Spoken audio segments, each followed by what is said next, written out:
Baik, terima kasih untuk waktunya. Terima kasih sudah diberikan kesempatan untuk ikut berbagi, menyemarakkan kajian linguistik di UIN sekarang. Kemudian terima kasih juga untuk dua pemateri sebelum saya yang memberikan ilmu linguistik yang insight baru, yang sangat menarik, dan bahkan ini bisa dibilang sebagai suatu kajian yang cukup baru.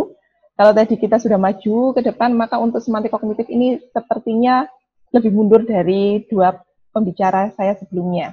Jadi ilmu semantik kognitif ini di Indonesia sendiri itu populernya dimulai di sekitar tahun 2010-an. Jadi kalau saya mencari coba searching berbagai penelitian tentang semantik kognitif itu kebanyakan munculnya di era tahun 2010, sedangkan untuk di luar tahun 2000, tahun 95 ke atas sudah mulai banyak muncul untuk semantik kognitif itu apa. Jadi kalau misalnya bisa dilihat dari judulnya semantik kognitif, maka titik berat dari kajian ini sebenarnya adalah di proses kognisi. Jadi kalau payung besarnya sekarang ini yang terkenal sekarang adalah science, cognitive science, maka turun lagi ke linguistik kognitif atau cognitive linguistics. Kemudian turun lagi saya mengambil bagiannya di yang semantik kognitif. Jadi seperti yang saya bilang tadi mengenai kognitif, apa sih kognitif? Pasti semuanya pasti sudah paham kognitif itu pasti berhubungan dengan kognisi. Nah sekali, jadi kognisi ini hubungannya adalah tentang pikiran manusia. Kita dianugerahi oleh Tuhan, bagaimana cara otak kita bekerja secara cepat, bahkan kita tidak bisa membayangkan. Kalau misalnya sekarang ada istilah komputer itu storage-nya itu terbatas, tapi untuk komputasinya, untuk mengeluarkan datanya itu sangat cepat.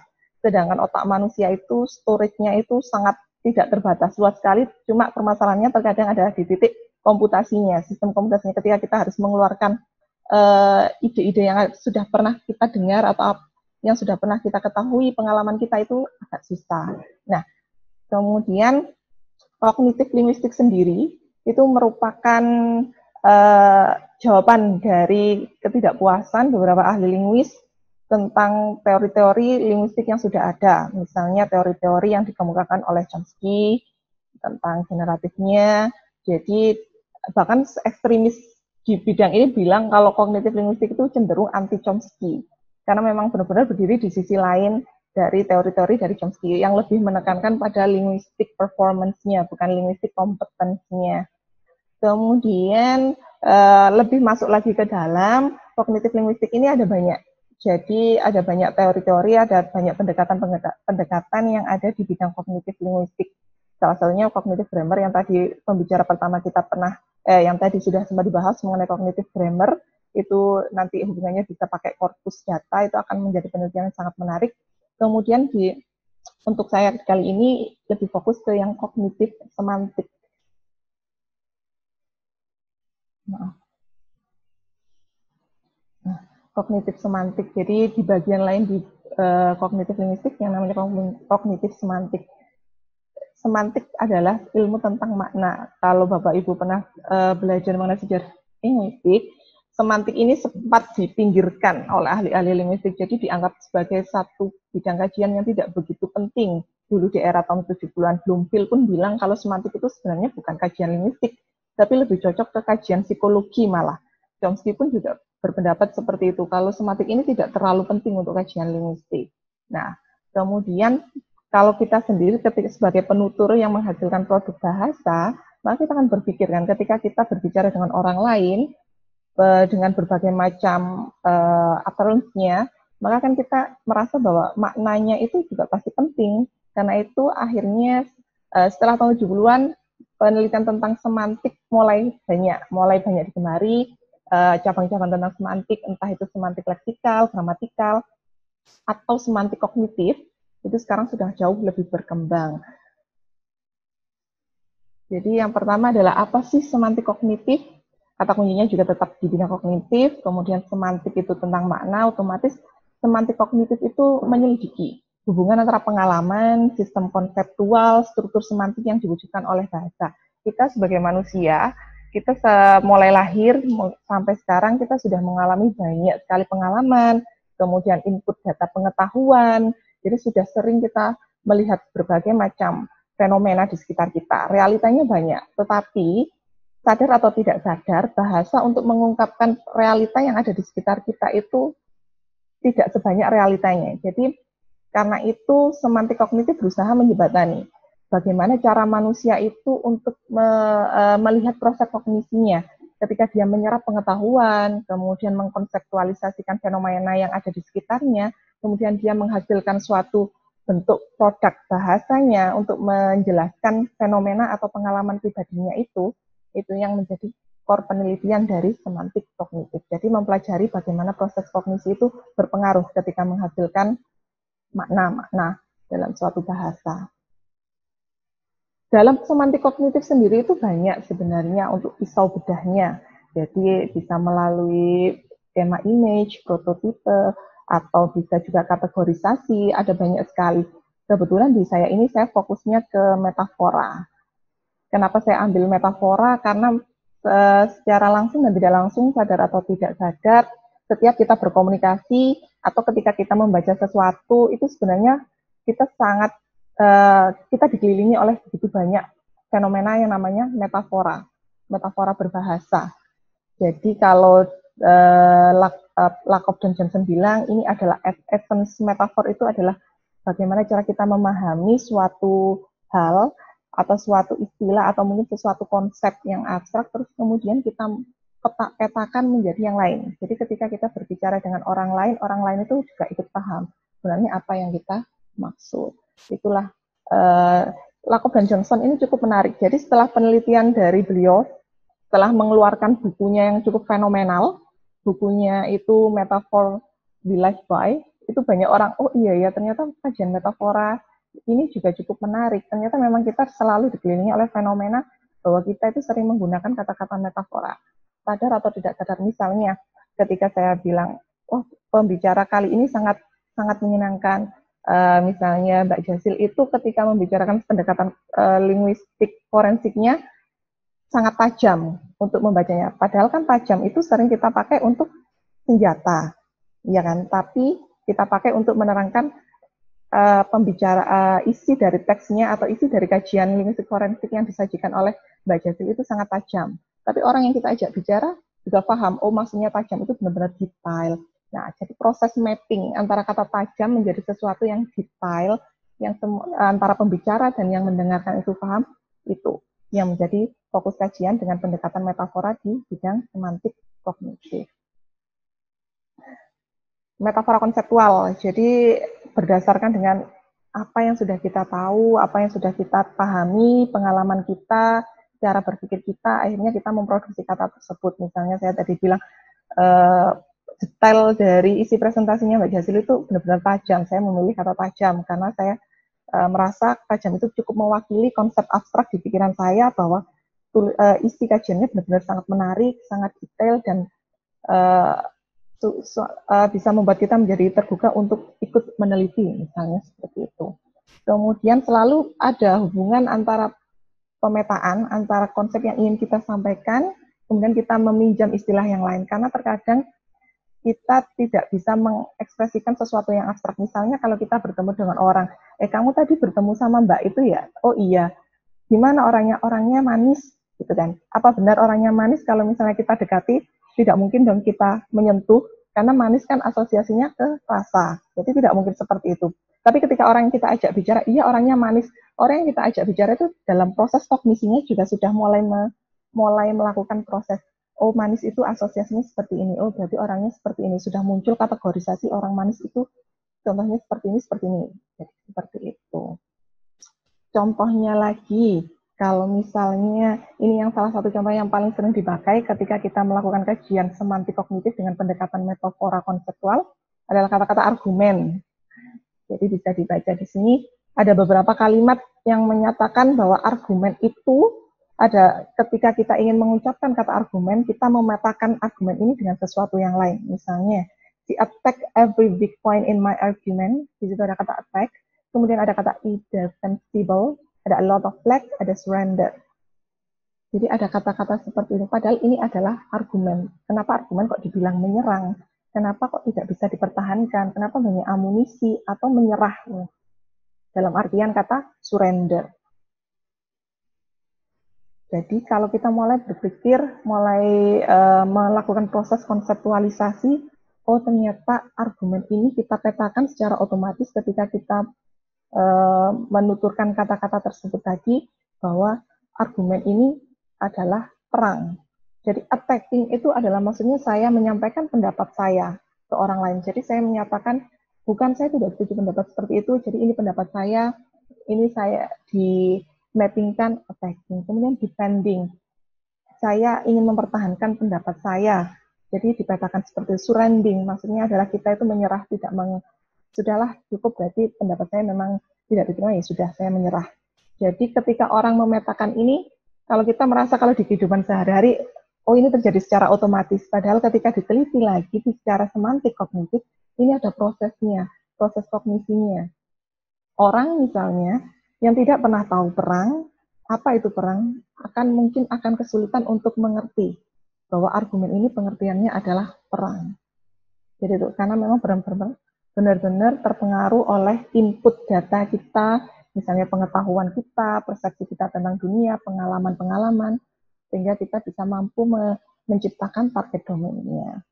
Jadi sebenarnya inti dari berbahasa itu kan, kalau kita ikut kajian yang kemarin, linguistik sistem fungsional, itu kan bagaimana bahasa itu untuk komunikasi.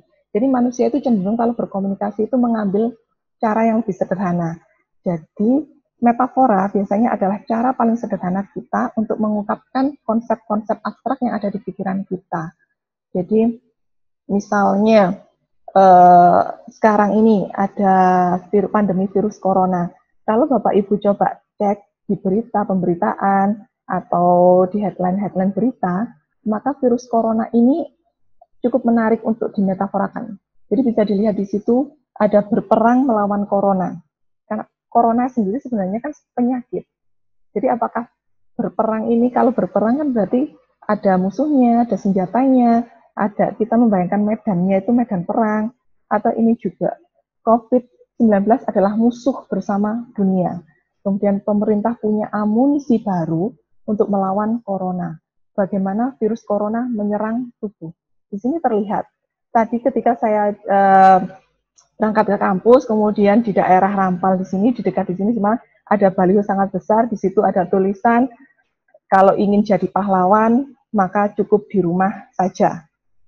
Bayangkan, kalau dulu, kalau kita zaman SD ditanya pahlawan itu apa, atau siapa, pahlawan adalah orang-orang yang berperang atau yang pergi ke medan pertempuran dan berjasa untuk bangsa dan negara. Tapi sekarang ketika ada baliho tersebut, maka orang akan berpikir.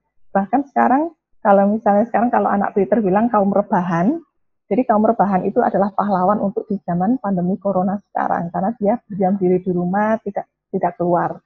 Jadi ini, di sini ada pemetaan bahwa corona ini penyakit, tapi dianggap sebagai musuh. Dan dalam kapasitasnya ada perang ini melawan. Jadi usaha pemerintah untuk bagaimana cara menyembuhkan pasien, kemudian bagaimana cara pemerintah untuk menjaga tindakan-tindakan preventif itu dianggap sebagai berperang. Jadi seperti itu. Amunisi ini sebenarnya kan otomatis artinya adalah obat, tapi lebih amunisi dipakai untuk menjelaskan karena corona dianggap sebagai musuh. Kemudian ada penelitian yang cukup menarik ketika kita misalnya bertamu ke seorang, tadi kamu bertamu ke keluarga baru itu ya, iya. Orangnya seperti apa? Keluarganya ramah, kita disambut dengan hangat. Padahal hangat ini kan kalau kita menyentuh bendanya disentuh kemudian hangat. Jadi ada body experience-nya sebenarnya. Tapi kenapa ini kok dibilang keluarganya sambutannya hangat atau misalnya senyumnya hangat. Kemudian kata-kata oh orangnya dingin atau misalnya saya nggak suka karena dia itu pandangannya itu loh dingin. Nah, jadi apakah simpati ini memang benar-benar berasa hangat dan berasa dingin? Bagaimana kognisi manusia kok bisa tiba-tiba memunculkan kata ini untuk pemetaan dari kata simpati yang memang misalnya keramahan, kebaikan, itu kan konsep abstrak. Jadi kenapa kok tiba-tiba dibantu untuk mewujudkan konsep abstrak ini dengan konsep yang lebih konkret dengan menggunakan kata hangat dan dingin. Di penelitian oleh Zhong dan Nilarding ini, jadi ceritanya ada dua kelompok. Dua kelompok ini dibagi dua. Kemudian kelompok pertama itu diminta untuk membayangkan situasi di mana dia benar-benar merasa jatuh, atau dia merasa kegagalannya, atau merasa sedih. Kemudian distimulus dengan gambar-gambar, video bahwa suatu kesedihan itu seperti apa, kemudian pokoknya intinya adalah ketika dia merasa di situasi dia sangat sendiri atau kesendirian gitulah intinya. Kemudian di kelompok satunya lagi disuruh membayangkan, mengimajinasikan ketika dia di level tingkat kebahagiaan yang tinggi. Misalnya dia mungkin berkumpul dengan keluarga, atau kemudian berkumpul dengan teman-temannya, atau ketika dia memenangkan suatu hadiah. Kemudian dua kelompok ini ditempatkan di suatu tempat yang sama, dengan kemudian oleh yang membuat eksperimen, suhu udara ruangan atau temperatur udara di situ disetel sama persis. Misalnya 20, atau misalnya kalau kita Indonesia ini sekitar 30 derajat. 30 derajat Celcius. Dua kelompok ini berada di tempat yang sama, kemudian temperaturnya sudah disetel sama, ditanya, kira-kira temperatur udara di ruangan ini berapa? Dan cukup mengejutkan bahwa orang yang distimulus dengan membayangkan sesuatu yang tentang kesedihan, dia sendiri berada di posisi gagal, itu menjawab bahwa temperatur suhu di udara tersebut jauh lebih rendah daripada temperatur yang ada. Misalnya temperaturnya di 30, ternyata jawabannya variannya ada di 29, 28, 27. Kemudian kelompok satunya ini menjawab temperaturnya menjadi 32, 33. Jadi menjawabnya lebih hangat. Nah, di sini apa yang kemudian kita bisa petik dari eksperimen ini adalah bahwa ternyata simpati atau stimulus tadi mengenai tentang bagaimana suatu simpati, efek kebahagiaan, kesedihan, itu diasosiasikan menjadi sesuatu yang hangat atau dingin, itu memang melalui proses kognisi.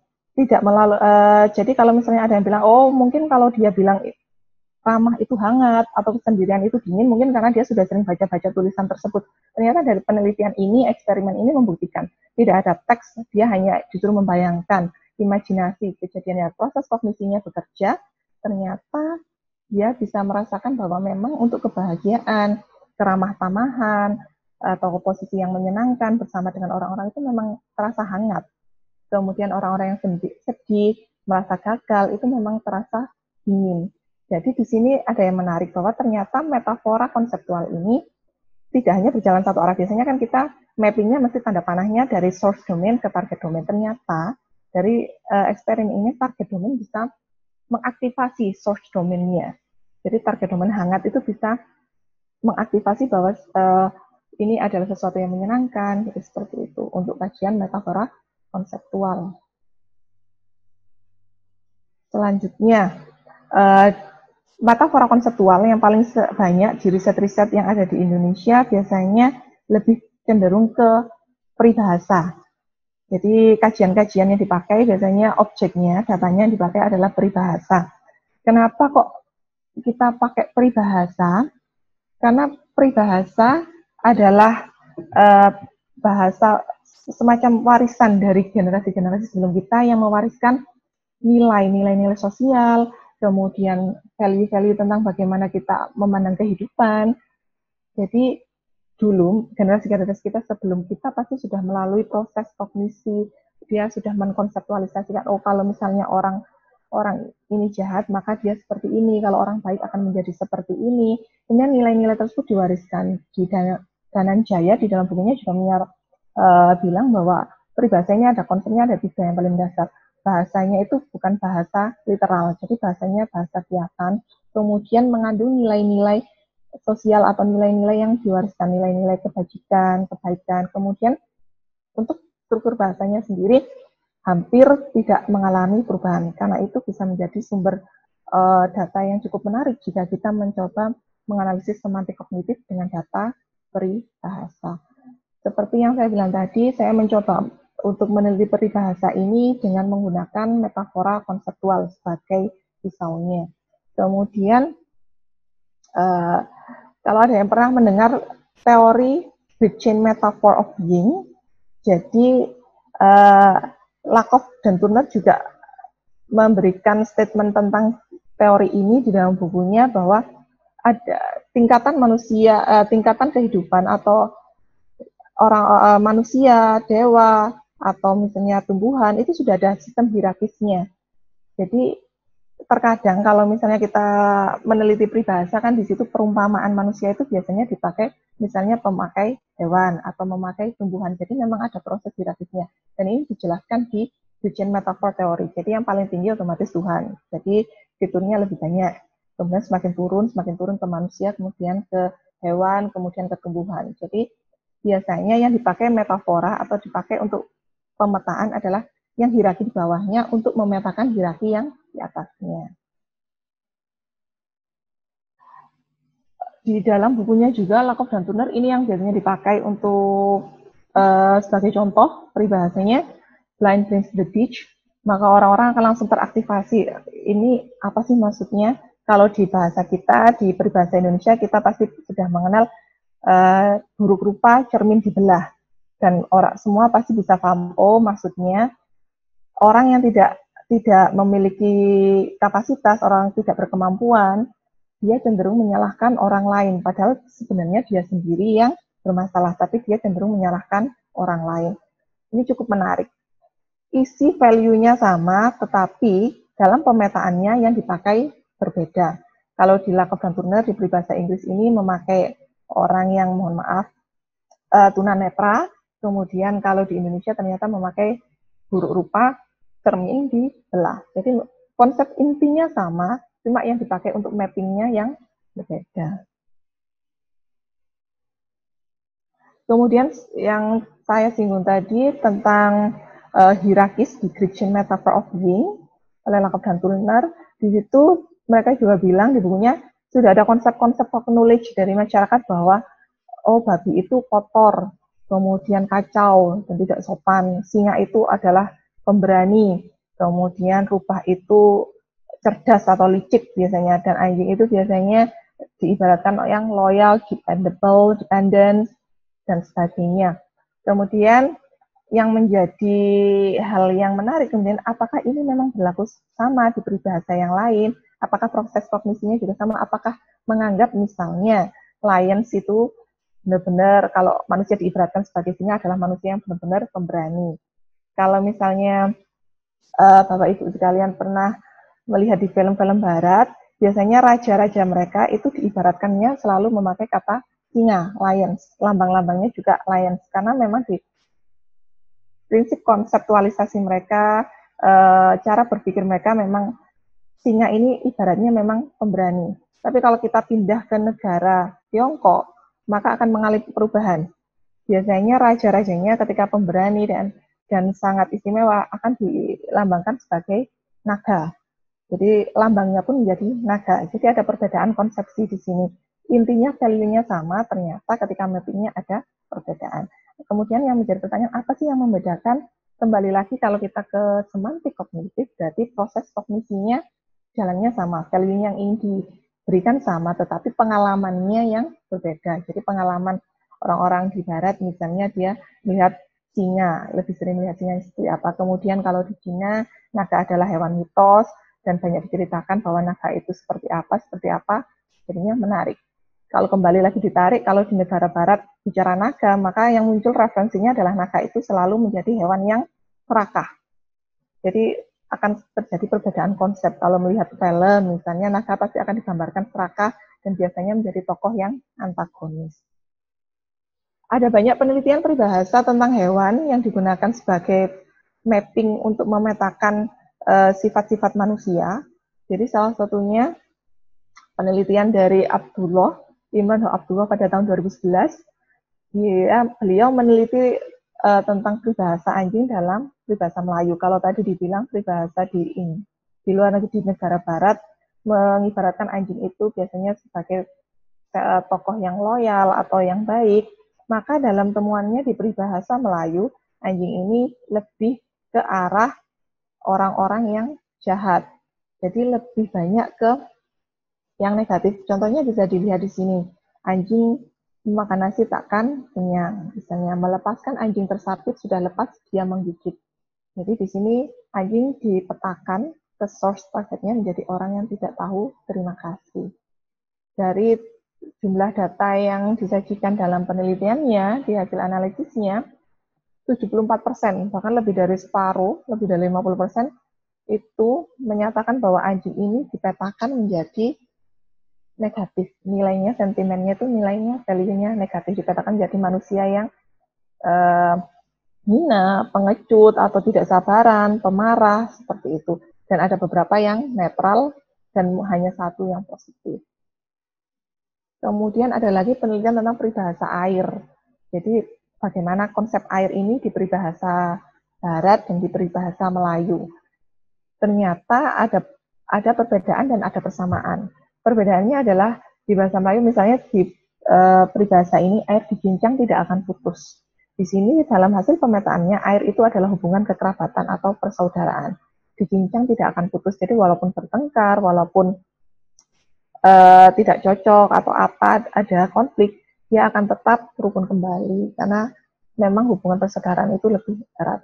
Tetapi untuk menyatakan value seperti ini, hubungan erat persaudaraan ini di peribahasa luar negeri atau di peribahasa barat, mereka memakai blood is thicker than water.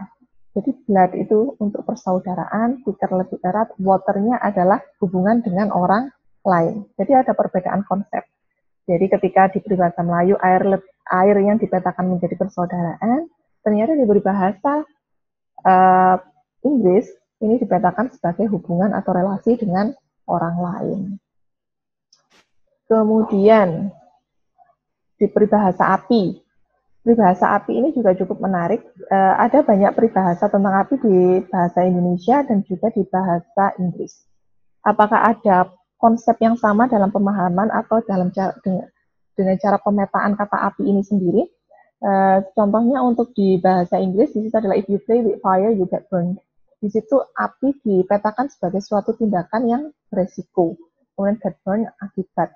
Di peribahasa Indonesia, ternyata juga ada yang memberikan value yang sama. Pemetaannya juga sama. Jadi kan antara orang-orang penutur di dalam peribahasa Indonesia dan peribahasa Inggris ini mengonsepsikan api itu ternyata pengalamannya sama, proses kognisinya sama, sehingga menghasilkan produk bahasanya juga sama, yang tercermin dalam metafora yang dipakai dalam peribahasa. Di sini ada bermain air basah, bermain api letup, bermain pisau luka. Ternyata pemetaannya juga berjalannya juga sama. Kemudian amarah, ketika dipetakan menjadi amarah dalam peribahasa Inggris, ada pouring oil on the fire is not the way to quench it, don't fan the flame that sparks the fire. Kemudian dalam peribahasa Indonesia ada hendak memadam api yang tengah menyala, siramkan pula minyak ke atasnya. Kemudian ada hanya air dingin yang dapat memadamkan api. Jadi ada konsep yang sama, di sini api dipetakan sebagai suatu amarah. Jadi sesuatu, karena kan ketika kita melihat api di sekitar kita, api itu kan bentuknya menyala gitu, merah. Jadi kadang orang kan kalau kita memetaforakan, wah dia marahnya itu kan menyala-nyala, seperti itu. Karena itu muncul konsep seperti ini. Jadi cara pandangnya juga ternyata sama. Kemudian ada yang dipetakan sebagai kegiatan pekerjaan kindle atau fire that you cannot extinguish, atau seperti meniup api di atas air. Sama-sama pekerjaan dipetakan sebagai pekerjaan yang sia-sia di dalam peribahasa Inggris dan peribahasa Indonesia. Konsep berpikirnya juga sama. Kemudian di contoh yang ini yang cukup menarik. Di peribahasa Inggris ada better a little fire to warm us than a big one to burn us. Di peribahasa Indonesia api kecil baik padam, kecil-kecil api. Di peribahasa Inggris api yang sedikit ini, api yang kecil itu bisa menghangatkan, kalau api yang besar baru membakar kita atau berbahaya. Bisa kita petakan misalnya sesuatu yang tidak berlebihan itu baik kok. Kalau berlebihan baru tidak baik. Tapi sedangkan di peribahasa Indonesia yang saya temukan ternyata meskipun entitasnya kecil, itu lebih baik dipadamkan. Jadi lebih cenderung memandang api itu benar-benar sesuatu yang sangat berisiko. Bahkan walaupun apinya kecil, itu lebih baik dipadamkan. Jadi kalau misalnya dipetakan akan beralih menjadi misalnya atau kejahatan atau risiko. Kalau kejahatan itu walaupun masih kecil atau masih sedikit tetap harus dihilangkan misalnya. Kemudian yang menarik lagi ini fire with fire, ini cukup terkenal peribahasa ini, bahkan kemarin ketika saya menemani anak saya menonton Power Rangers, Di situ juga tokohnya bilang fight fire with fire. Jadi melawan sesuatu itu dengan sesuatu atau teknik atau metode yang sama. Sedangkan dalam peribahasa Indonesia, kita lebih mengenal hanya air dingin yang dapat memadamkan api. Kita lebih memilih untuk mengkonsepsikan kognisi kita bahwa jangan melawan sesuatu dengan sesuatu yang sama, nanti malah tidak selesai. Jadi kalau misalnya ada orang marah, maka kita harus sabar atau kita harus berbicaranya lebih halus. Jadi hanya air dingin yang dapat memadamkan api. Jadi kalau bisa dilihat di sini, misalnya di gambar ini cukup menarik. Biasanya orang-orang psikologi atau orang-orang kalau misalnya ada di media sosial ada tes ini, silakan apa yang dilihat pertama kali. Biasanya ini seru. Jadi orang cenderung lebih ingin, oh saya melihat ini, saya melihat ini. Di satu sisi kan kita melihat ini monyet yang bergantungan. Di satu sisi kalau saya fokus di titik putih, maka saya melihat ada singa.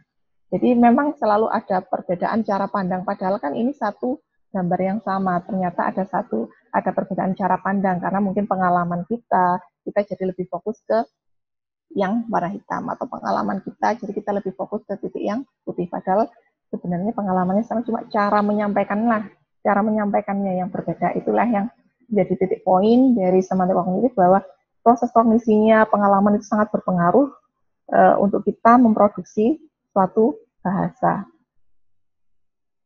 Jadi dari hasil analisis tadi tentang konsep api, di situ ditemukan dalam peribahasa Inggris, api itu dipetakan secara garis besar mengenai situasi, perilaku, sifat, kemampuan, dan aksi. Dalam peribahasa Indonesia lebih condong ke situasi, perilaku, dan sifat. Kemudian dalam peribahasa Inggris isinya tentang nasihat dan peringatan, kemudian sindiran, dan yang menjadi menarik kemudian mayoritas dalam peribahasa Inggris yang menggunakan kata api sebagai metafora ini lebih banyak mengandung kata-kata berisi nasihat. Sedangkan dalam peribahasa Indonesia, kata-kata api yang dipakai dalam peribahasa itu lebih sering dipetakan atau difungsikan sebagai sindiran. Jadi untuk nasihat malah lebih sedikit, jadi sindiran yang lebih tinggi. Untuk sentimen positif, nilai positif, negatif, ada positifnya dan negatif untuk kedua peribahasa tersebut, tapi yang dominan adalah negatif. Jadi cukup sekian tentang semantik kognitif. Kemudian tadi dari pembicara pertama tentang metaphorical analysis yang berbasis korpus, bahkan ada critical, maka ini mungkin menjadi pintu awal. Jadi kemudian bisa menjadi penelitian baru lagi, jadi kita melakukan critical. Jadi tidak discourse analysis saja yang kita kritisi, analisis wacana, ternyata metafora pun bisa kita kritisi. Kemudian juga baru kemarin saya coba bermain aplikasi Uncom juga, untuk mencoba tes metafora yang muncul. Jadi coba memasukkan kata-kata, karena memang kelemahan di bahasa Indonesia adalah kita korpus datanya tidak terlalu banyak. Jadi saya coba pakai korpus data BNC, kemudian di situ saya ketik misalnya kata search atau kata mencari dengan menggunakan Windows PIN-nya 3 kata sesudahnya, 3 kata sesudah kata search. Kemudian ternyata yang muncul adalah mencari itu, search-nya itu metaforanya cukup banyak. Jadi kata-kata search itu dipakai untuk mencari kebahagiaan, kemudian mencari jati diri, kemudian mencari keilmuan. Pokoknya sangat menarik. Jadi metafora ini juga cukup menarik untuk dikaji. Kalau misalnya, kalau sekarang kan eranya kolaborasi. Jadi kalau misalnya digabung dengan data awalnya, digabung dengan pakai korpus data, kemudian muncul hasil analisisnya metafora seperti apa, dan kemudian ditimbali lagi dengan menggunakan pendekatan critical metaphor analysis, maka akan menjadi satu penelitian yang menarik, dan sepertinya riset seperti itu masih belum ada juga. Jadi cukup menarik kalau misalnya ingin melakukan riset di bidang tersebut. Demikian presentasi dari saya, terima kasih atas waktunya, semoga bermanfaat walaupun tidak mungkin se-WOW pembicara-pembicara sebelumnya. Terima kasih, Assalamualaikum warahmatullahi wabarakatuh.